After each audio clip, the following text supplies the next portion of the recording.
네, 여러분 안녕하세요. 오늘은 6월 20일 목요일입니다. 오늘도 좋아서 나누는 큐티 나눔 시간이고요. 오늘 말씀은 히브리서 11장 13절에서 22절까지의 말씀입니다. 네, 어제의 말씀과 이어지는 말씀. 히브리서 11장은 믿음의 선배들, 믿음의 본을 보인 믿음의 선배들의 모습을 나타내는 우리가 믿음장이다 라고 이렇게 이야기를 했었는데요. 특별히 오늘 히브리서 11장 13절에서 22절까지의 말씀을 보면 믿음을 따라 살았던 사람들의 모습 가운데 또 등장하는 게 이제 아브라함의 모습이 등장하고 또 야곱 이런 모습들이 등장하는 것을 보게 됩니다. 특별히 믿음의 사람은 무엇을 붙잡고 살아가야 하는가에 대한 내용들이 오늘 말씀 가운데 나오고 있는데, 그것은 13절 말씀에 보면 이 사람들은 모두 믿음을 따라 살다가 죽었습니다. 그들은 약속하신 것을 받지는 못했지만 그것을 멀리서 바라보고 반겼으며 땅에서는 길손과 나그네 신세임을 고백하였습니다. 그러니까 믿음의 사람들은 지금 살고 있는 이 땅이, 지금 두 발을 딛고 서 있는 이 땅이 나의 참 집은 아니다. 내가 영원히 머물러야 할 참된 집은 아니다라는 것을 아는 사람들이었대요. 그러면서 이들은 내가 가야 할 참된 고향이 있다라는 것을 아는 사람들이었다고 성경은 말씀하고 있습니다. 그래서 이런 믿음의 사람들이 꿈꾸던 고향은 어디냐면 16절에 나오는, 그러나 사실은 그들은 더 좋은 곳을 동경하고 있었던 것입니다. 그것은 곧 하늘의 고향입니다. 그러면서 이 하늘의 고향은 누가 마련하시는 거냐면 16절 후반부에 그들을 위하여 한 도시를 마련해 두셨습니다. 누가? 하나님께서 그들을 위하여 예비해 두신 곳이 있다라는 것을 성경을 통해 말할 수 있습니다.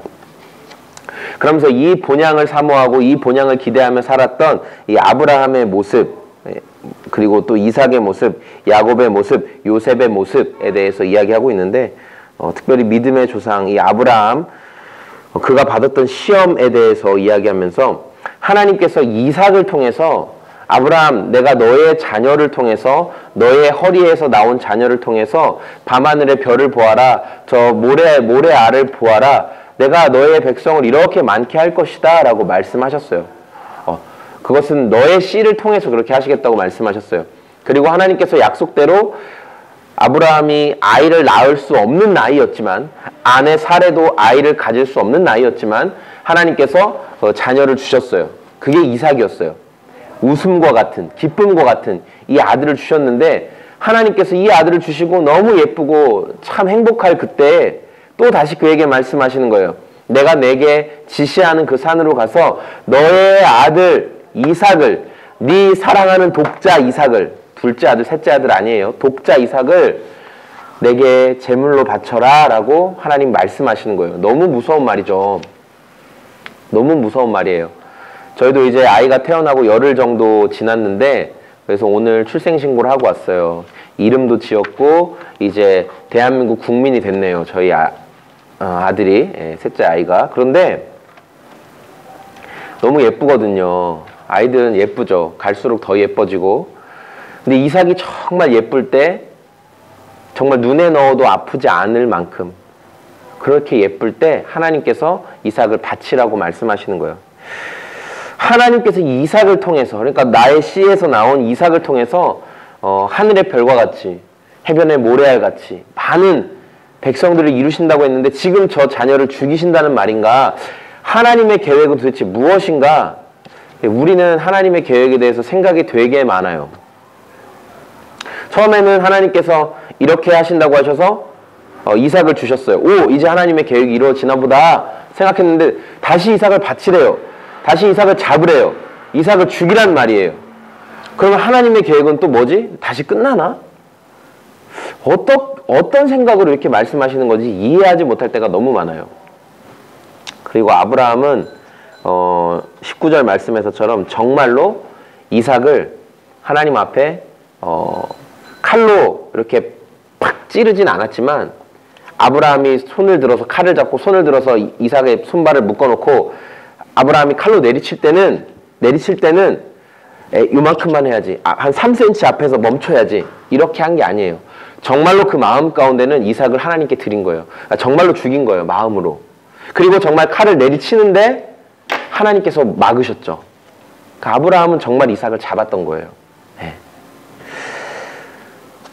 하나님의 계획, 하나님의 일하심 다 알 수 없지만 아브라함은 한 걸음 주님과 계속 동행하면서 본토 친척 아비집을 떠나서 하나님이 약속하신 땅을 걸어 가면서 하나님이 어떤 분이신지를 더 많이 경험하고 알아갔기 때문에, 그래서 나의 믿음보다, 나의 믿음의 크기와 분량보다 그 약속을 먼저 말씀하시고 그 언약을 지키신다고 하신 하나님이 크신 분이기 때문에 내가 이 이삭, 독자 이삭을 잡아서 드릴지라도 하나님이 이 아들을 죽은 자 가운데서도 살리실 수 있는 분이다라는 그 믿음까지 아브라함이 성장하게 된 거죠.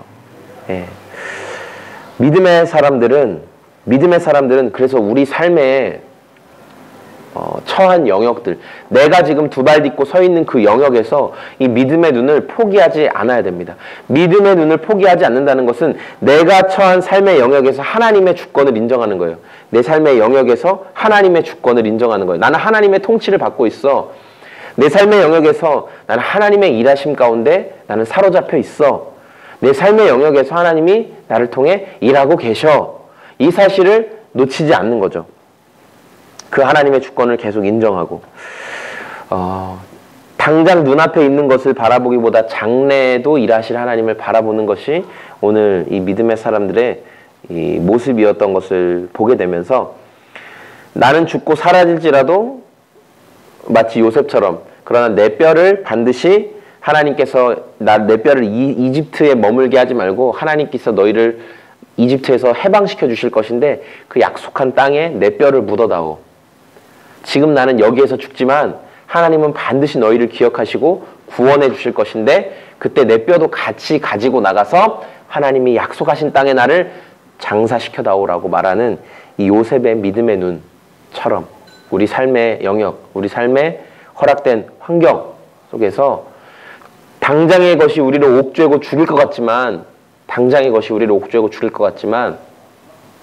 그러나 우리가 나그네임을 기억하면서 하나님 나라에서만 영원한 안식이 있음을 기억하면서 우리가 우리 삶의 영역에서 하나님이 맡기신 일들 나태하지 않게 또 진실하게 감당하는 그런 오늘이 되고 그런 믿음의 사람들이 다 되셨으면 좋겠습니다.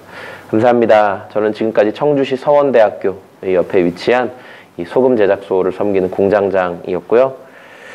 오늘도 주님 안에서 그런 하루, 감사한 하루, 또 감당하는 하루 되시기를 소망합니다. 안녕히 계세요.